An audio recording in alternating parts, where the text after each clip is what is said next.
It's no persistent. longer has it's got really like struggled legs all over the place, and Oh you boy. can see that when you look down at a membrane, you're going to see pinched red blood corpuscle. Okay. So we've got pictures of pinched red blood corpuscle, Uh, um, and then healthy red blood corpuscle to to yes. show people the difference between the things. Okay. So the red blood Mm. cells, like you so beautifully put. Like a worker bee, Okay. yeah, they're going to be like a worker bee, and the nerve get a nerve cell, and get a blood corpuscle, very different, very different looking. You see, nerve cell, it's like really like a cell. It's like a star, versus a red blood corpuscle. It's a disc. Right. Mm.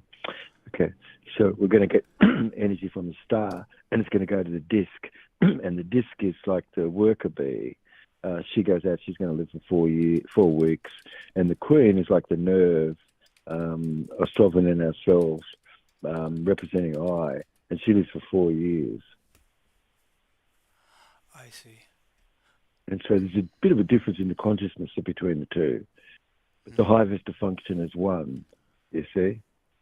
And so the blood carries things like the worker bee does, and has a consciousness of this sort of, and we can explain that. But the nerve cell holds more onto everything. Yeah. So incredible, Dr. Jubb. When I purchased your Lifecolloid probiotic, I took like a clump of it and just stuck it in the top of my roof of my mouth and just let it dissolve. And I tell you, I don't know how to describe it, but I felt smarter. I felt, I was in a better mood. And Oh yes, it's incredible because it's eye awareness. The substances that's there have a consciousness, and there are so many. There's 130,000 species, and they all have little coils. And those little coils, some of them preserved over 10,000 years, come from dinosaur and come from older life, including, let's see, pickled redwoods. You could see it in a mm, jar over 10,000 years. And excuse me, um, what you and I we're aware of that sensation, and it's sort of who's living is aware, and that this awareness is held in the fourth dimension, in an ether that's below hydrogen, but solid. You know, it's stored in real time image and things, and can be drawn upon, and yeah. So this is a morphogenic field, which you can see when you look into things that has like a paramagnetic energy. Excuse so me. is the structure of I was listening to something today about Victor Schauberger, and it reminded me what you said about how the fish is swum. It's not actually. Yeah, So is that's it. is it, you talking about like kind of like the blueprint in the ether?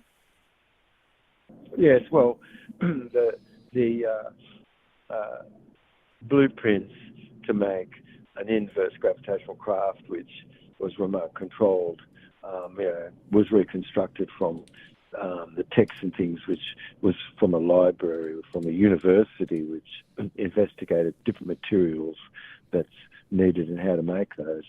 So, for instance, material that can withstand 10,000 degrees of heat and not have any heat itself. So sort of black body radiation and things that's like this. Um, and so Mm. just these were flowing, of course, in the 1600s and 1800s and things, in India. So, yes, the idea that an ether exists and a superconductive field exists, yes, people knew, and could explain just how one molecule could wake somebody up. And it's like strange. Well, how could one molecule wake you up? But in fact, it does. And even one molecule can, excuse me, have its effect broadcast. So it's a very broadcasted effect. And so it does this through superposition, which is faster than light, you see. So darkness is 10 zillionth as fast as light. It's gone, a meter in a second, you see. or an octillionth of a second if it's gone a mile. So it's extremely small, and that's a conductive field, which when anything goes out into the ether as a like a current, you could see it. It's in the A field, and it is being absorbed by the B field, which is space. When it gets absorbed, and that absorbedness is of a constant. It's down to 10 to the minus 71 centimeters if you go down that far. Go down there, you see. So it's into a quadrillion of units in a light second, basically, sort of thing, if you could go down far. But you've got a steady state field, which is where things are conducted. So when something goes out into space, it sort of goes out, but it's absorbed, in 10 zillionths of a second faster than it went out. And that is a constant, you see? Yes? Like a base, like everything comes down to 10 to the minus 71 volts, for instance. It's another good example. But that conductive field, because gel state is a phase of a colloid, and same with plasma, which somebody could be understanding plasma and have a doctorate in physics in plasma. But somebody could be aware more of I, which is the space we're talking about. So everything else is sort of very slow, and it's on this field. But that which is down there where this JC quanta is, it's held in the ether by the living. And so this is the witness of your nativity to come to be on earth. And was the witness, and that's your witness, basic sort of thing as you go through life. And this is I aware more, and it's how does somebody come in touch with what this is? But I think it could be thinking this is an unlimited self, of course, which is true. It's the only thing which is absolute, which that's true too. And this is I.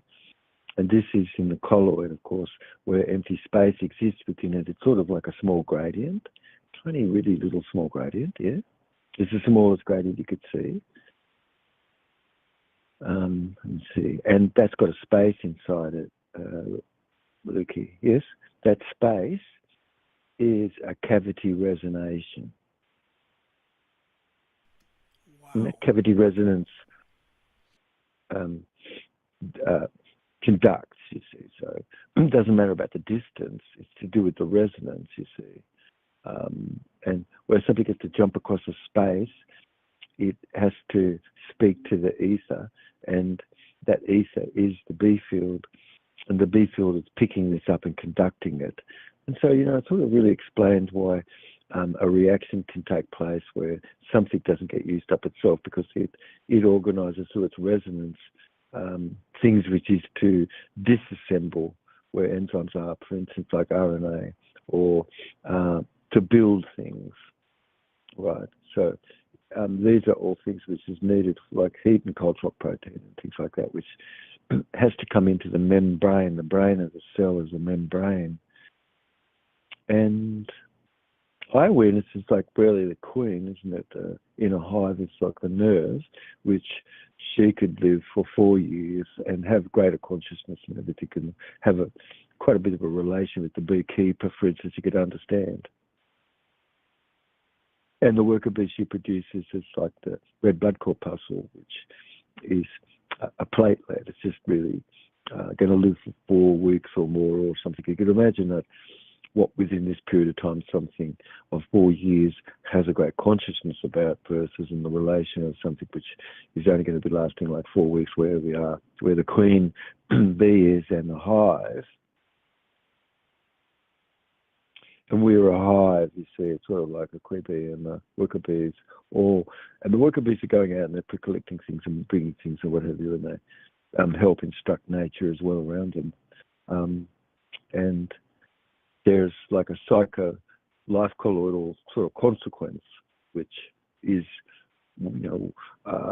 how much that the queen has capacity to, and she emits a pheromone, and that pheromone regulates a hive to be within a certain capacity of size of itself, which it can grow to.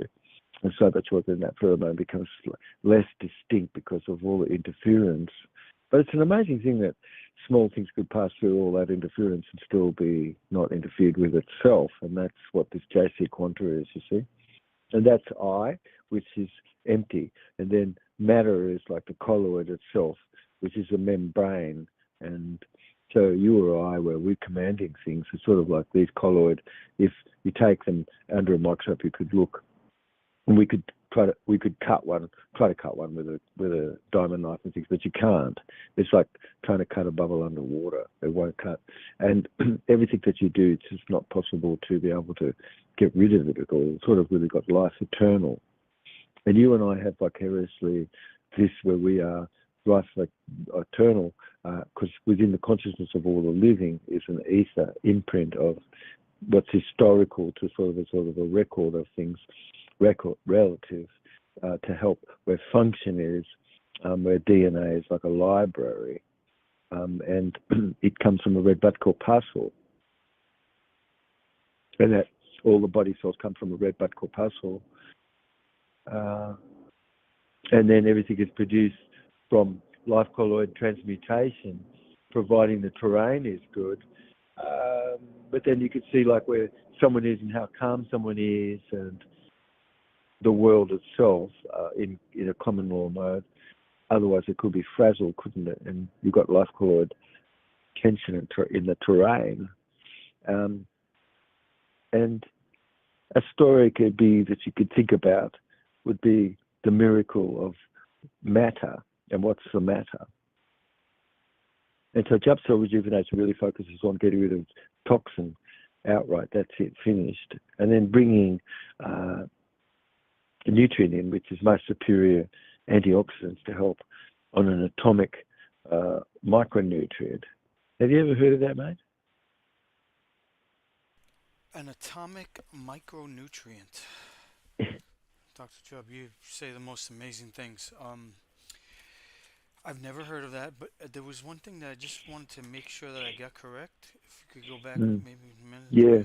So, when you're saying the witness, are we talking about kind of like a pinprick where existence is kind of like coming over this gradient that you're talking about, a negative gradient, and we're like reading out this consciousness through that negative in was it a vacuum gradient? I forgot the terminology you used. Well, the space is the only thing which is absolute, and this has a JC quanta in it. We're talking about you're going down to 10 to the minus 71 centimeters squared cubed, and then down there you've got a constant which everything is connected, you see, because it's a very fine substance which connects everything in a string. If you go around in like a circle, which if you look at that, you've travelled, so you've never gone in a circle per se, but you've gone in a bit of a corkscrew, which seems to, and that corkscrew motion, if you looked at it from above, it might look like a circle, but in fact, if you look at it on the side, you can see that it's a corkscrew. If you look far away, it could look like a straight line to you.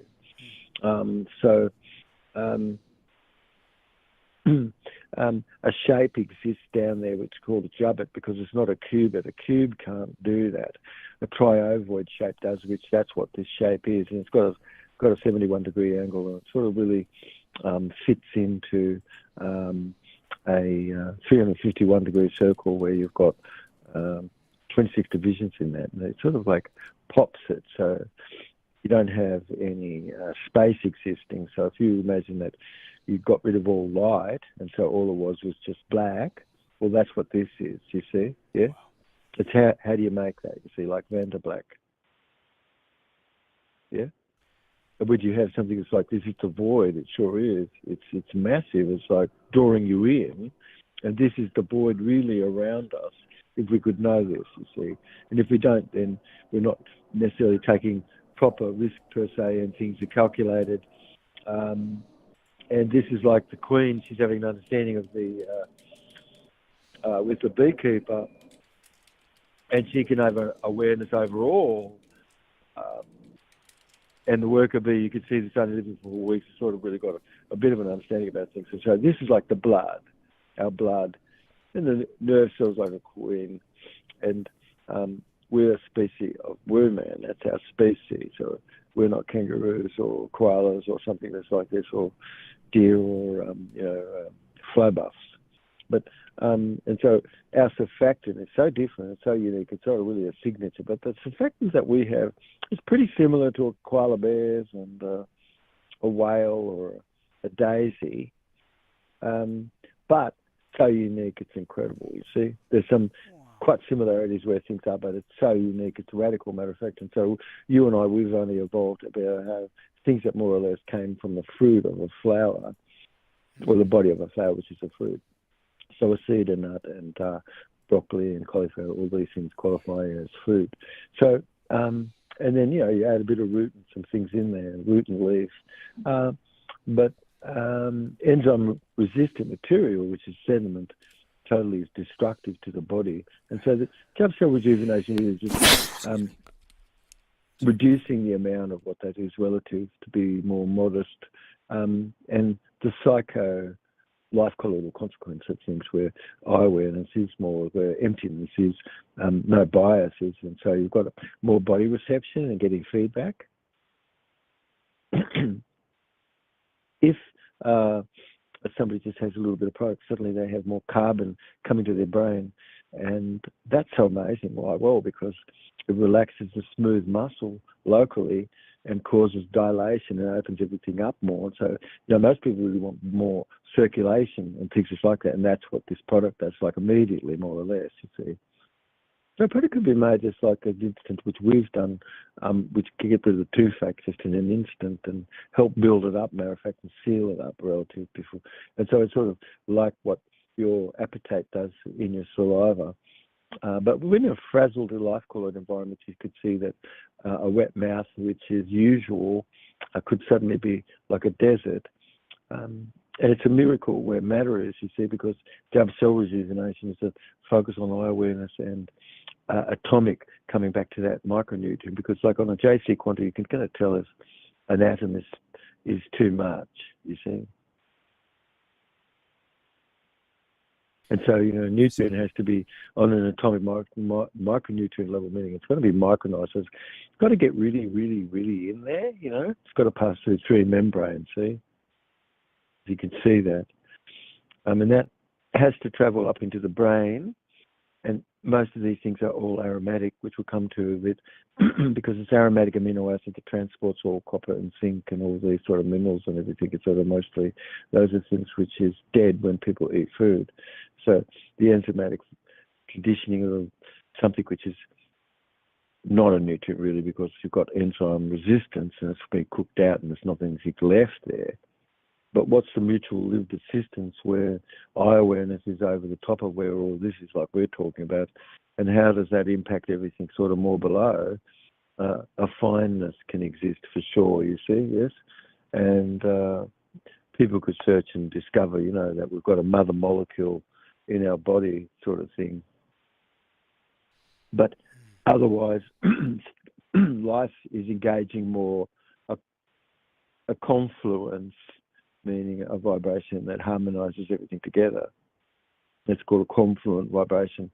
And without that confluent vibration where things are, sure, you've got to go cold, wet, acid sort of stone forming type of a condition where psychocryogenic types of life colloid form when the core temperature could have dropped, 2, 3, 4 degrees. Not much, matter of fact. And overall, like if you look at the Jubb bone, it might be at 51 degrees down there, or 42 degrees. Like, wow, 51 degrees down there, but it's got to be, 98.6 degrees, typical quantiferol in the blood. And so for it to be able to have a quanta on a JC quanta level, to be able to superposition itself where it does, it's perfect in a quanta at that level of temperature, which is able to keep its own potassium inside itself. But anyway, let me think. Okay, I'm sorry. I wanted to just say one thing, and then you only could just say that people were very annoyed at me for saying these things, because most people that I talk with, that professional people and stuff, can know that you're going to have to look down and find. It's really smaller than a pinprick, right? You've got to go to the edge of a pin. That's pretty small, like a pinprick. Excuse me. You've got to go down there, and now down there, it's so small, isn't it? But you've got 6 feet of DNA.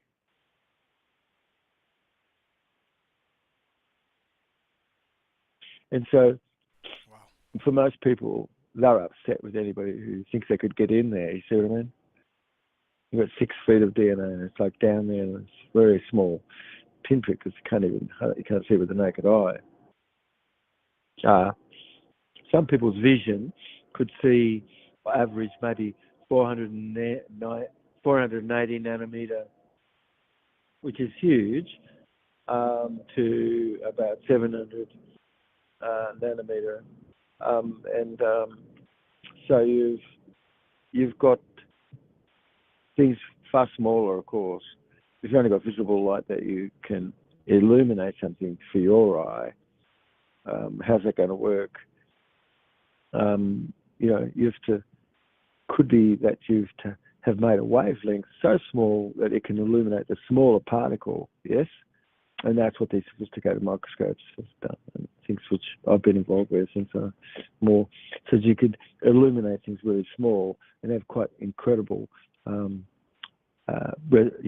resonant contrast and things with things that you could see, and things are sort of more living versus most everything else is a microscope, sort of pretty much sort of killed everything underneath it. Are you there, mate? I always good. find it amazing. Yeah, my phone's going off. Okay, sorry. My phone's going off, but go ahead. I'm amazed how you've looked under the microscope. You've seen what happens in the body, and then you can hear, like over the phone, exactly what's going on inside. Yeah, exactly. Well, you could listen and hear everything because you've got echolocation and this sort of thing. But novel equations in astrophysics and things caused me to see there was a surfactant, and it was just me looking at how our universe, slips around Boody's void, and the mass of the two, in relation of the two. Something stunning was to me. I just was shocked, and I wondered, could ratios like that be found microscopic, like in trees and things just like that? And I was amazed. I saw that the surfactant, as a matter of fact, that constant was where that slip, stick, and bulk was, where the universe slips around Boody's void, and a skin of slipperedness exists between the bulk and the very inner center there, sort of thing. But a center, could you say that nobody could know where their center is because everywhere is their center? That's something else which is called understanding more frame draggedness effect. So, for instance, if you were on a balloon and it was filled up, and you were just on a spot on that balloon, and then it was let go, it would just go all over the place. You could see it go, all over the air. But if you were standing on the dot, you'd only see a straight line from where you went, you see? There'd be no reference point except a straight line out from where you'd come, even though when we observed you would have gone like radically all over the place, yes? So it's life engaging ever more a confluence of vibration, and where people are, that life colloid terrain is, and that cold, wet, acid sort of stone formingness exists where the pancreas is in the brain and other places, and other than allows proper microcirculation, and product like vitamin L can target deliver things because a resonant magnophoresis is in a small number of 9, the number 9. It's like quite good because carbon. These number 9s are, and they fit over the small, very small, of course, over the membrane. And they make it instantly by its resonance, north negative underneath in the membrane. And it's magnophoretic or magneton particle, which it pulls toward itself, a free-flowing condition that exists, the structure that's there, which is in the third dimension. We're talking about it pulling things like a flow of plasma, which is the wind that the ancient ones talked about we have within ourselves. And you've got a natural magnetophoresis which causes hydrogen to slip off oxygen. It quickly slips off it and it gets pulled into the membrane like Mickey or Minnie's ears, and at the head of Minnie or Mickey is really oxygen, and hydrogen is the ears, and it just like slips them off and pulls them into the membrane. And that activates a membrane, and this activates a membrane for every single function that goes on. And that's a surfactant that everybody, all species has, but each species has a very unique surfactant, and that is a problem for our species because we'll be consuming surfactant from other species and stuff that's like that. And this is one of the greatest molecules of death that anybody ever thought about or looked at, you see. No question about it. But so natural orthophilic nutrient is you and I not necessarily really living in any frazzled sort of circumstance, but a natural orthophilic nutrient. Orthophilic means it's amphiphilic, amphoteric, and it has permittivity. Amphiphilic is its capacity to mix with oil, resin, tar, and water. And amphoteric is it can slip through things, and it has a capacity to be polar neutral, and then it can become whatever it needs to be by organising groups of itself within itself to polarize to what needs to be. And so these are things which is enzymatic and got various sorts of properties in magnicity which cause a red blood corpuscle to be able to have been kept discrete from other red blood corpuscles by having a tension, and that tiny little small cages that cause the red blood corpuscle to sort of be kept apart. And life hydrate is designed to do this. It sort of brings out the surface tension and causes a small amount of it instantly for all red blood corpuscles to be apart. And so you've got a great surface exchange more. Like you've got down there on a level, you've got Lifecolloid, which are magnetophoretic and in their surfactant, like we're talking about, and only that it activates a membrane like an immune cell or anything, in fact. And zeta magnetronics, like we were just talking a bit, is really like in the formula. Somebody could understand these things. It's sort of really like a sixth generation product where something is designed so it's got all its stereoscopics and it's put on tiny little platforms called syringisine ceramide so it could be absorbed across the tongue and get straight away into the blood and things. So these are sort of more sixth generation sort of nutrients, but osmolytic property. And osmolytics really is just diffusion and it just passes straight through the membrane. And so you've got to really be able to think about things like that because that's actually what nutrient is, yes? And where do you get it from? Like aero life colloid, from things where you've got cells which truly are open to all the gases and everything that you exchange. And there's a massive amount of aero life colloid in the air where fresh air is, of course, and that's 60 to 70, 80% of something of all zinc and copper and rhodium and osmium and ruthenium and these noble elements and everything really comes through fragrant amino acids, and fragrance is a way for that to come up into the brain. It passes so easy, and you must have those things to help functioning. And so most of that sort of all cooked away. But there's a magneton astral conditioning, which really is to do more with how it passes through the stars to come to us in our brain. And so taurine, which is an amino acid, and tyrosine, and these things, which is the same as a DMT molecule has within it, and most of the molecules of our body lot have this structure, which, especially for neurotransmitters, which pass through the heavens and conditioned by these stars and cause the structure of these amino acids to have a similar structure to make up a neurotransmitter and things. And I saw these things was found in trees and stuff, and I saw how fine and small they were and how light they were, and suddenly it just dawned upon me, especially the weight.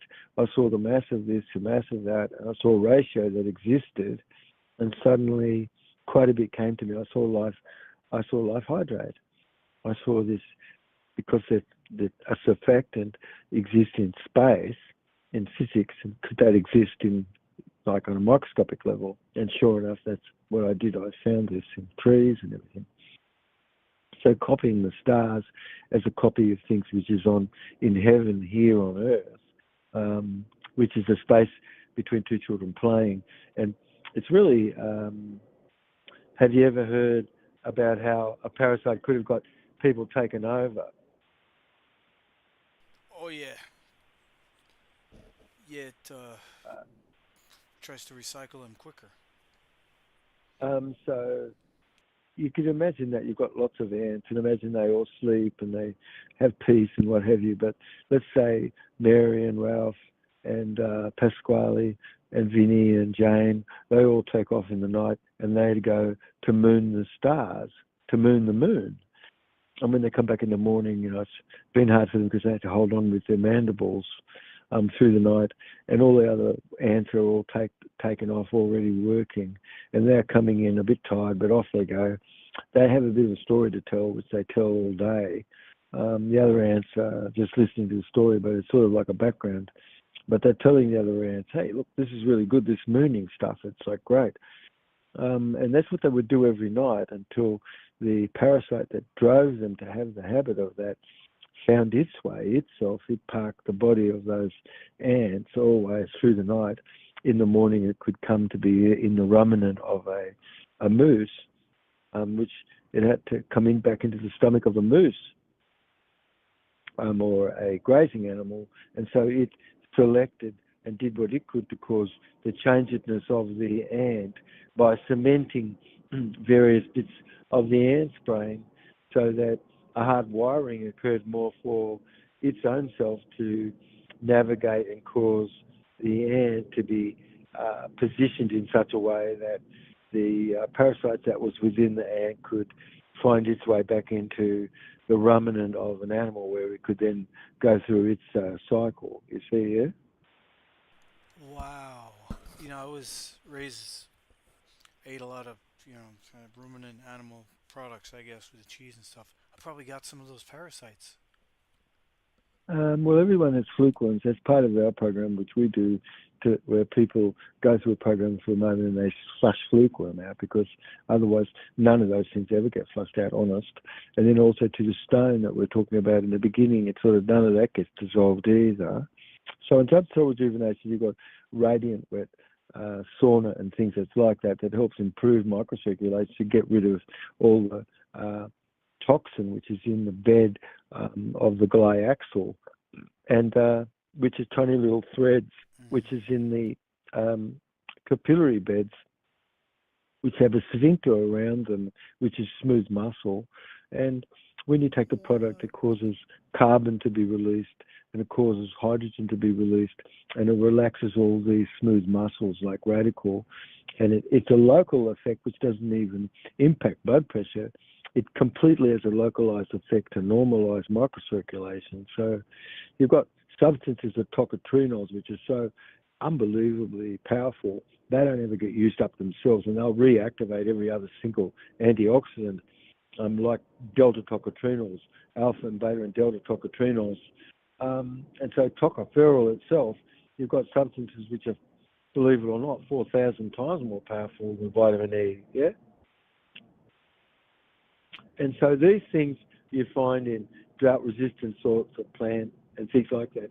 And so in a sixth generation, somebody's compounding, they're thinking about things just like this. How do you make a tiny small cage that absolutely has exactly like what nature has? And you don't want to alter or change any of it because you're providing something which nature comes from nature.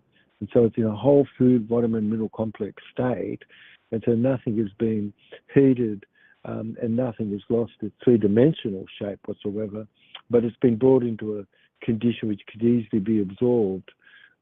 So what's vaporized, where people are and getting quite a bit of nutrition from it, and now people are seeing how much nutrition is in that.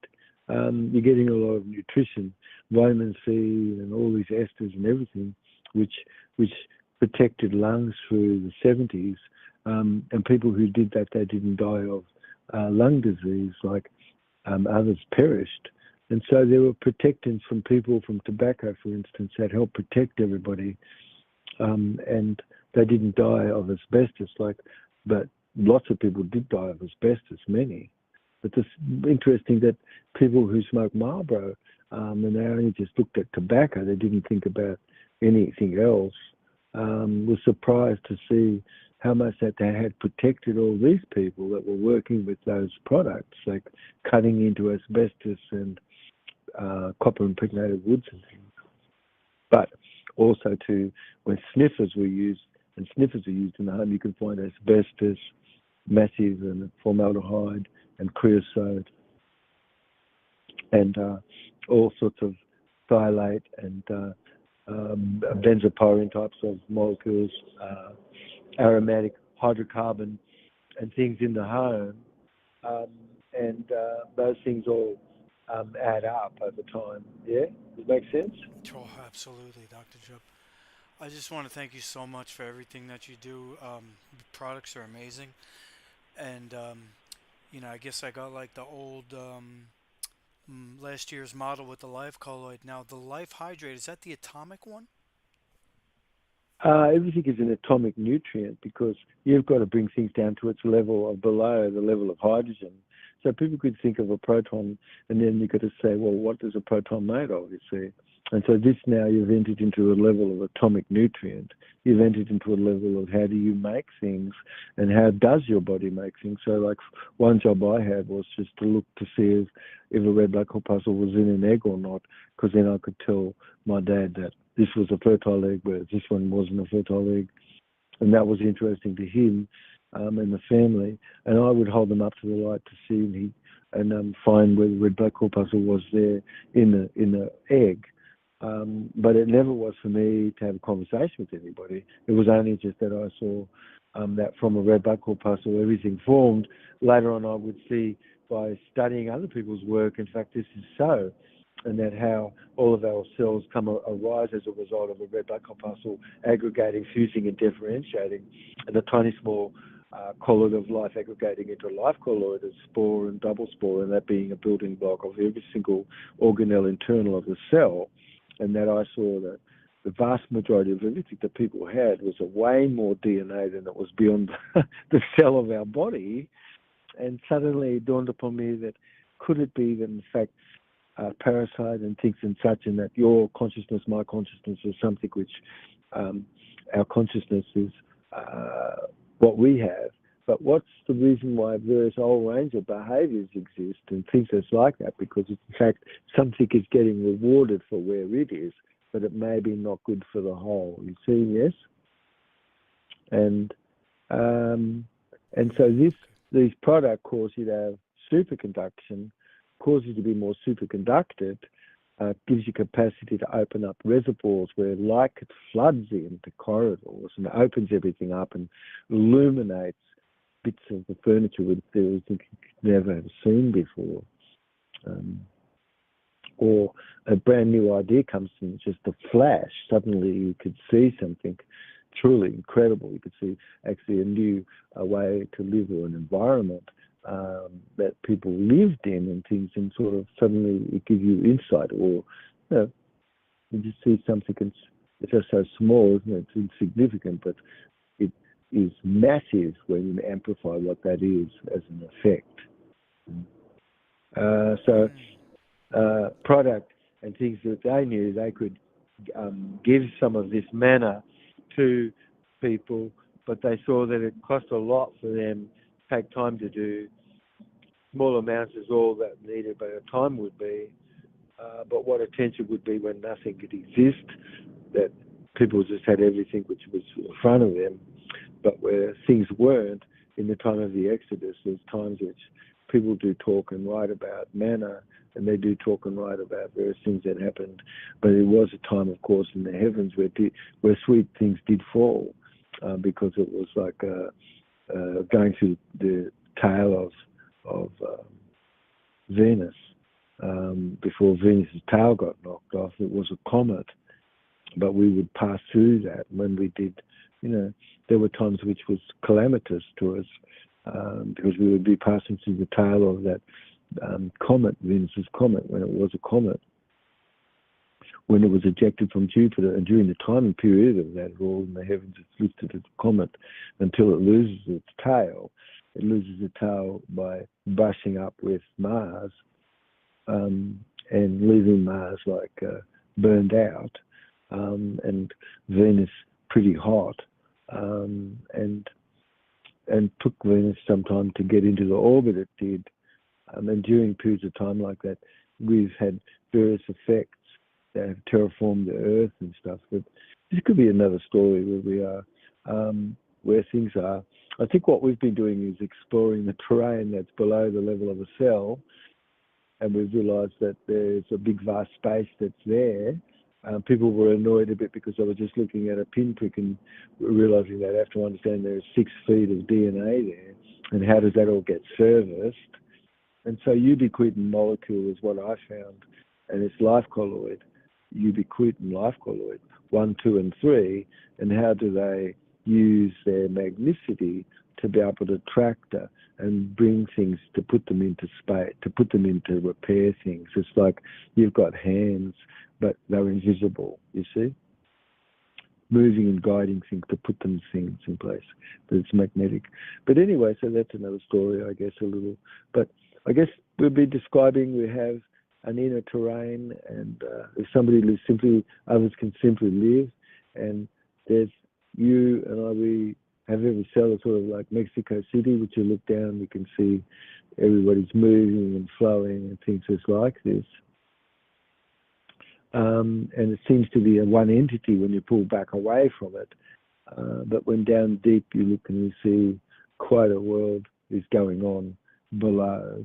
And I think some people could have considered the things to be like this, but that's like a great truth if we could harness and understand this, because it's very, all of us living in a one grand unified totality called gut.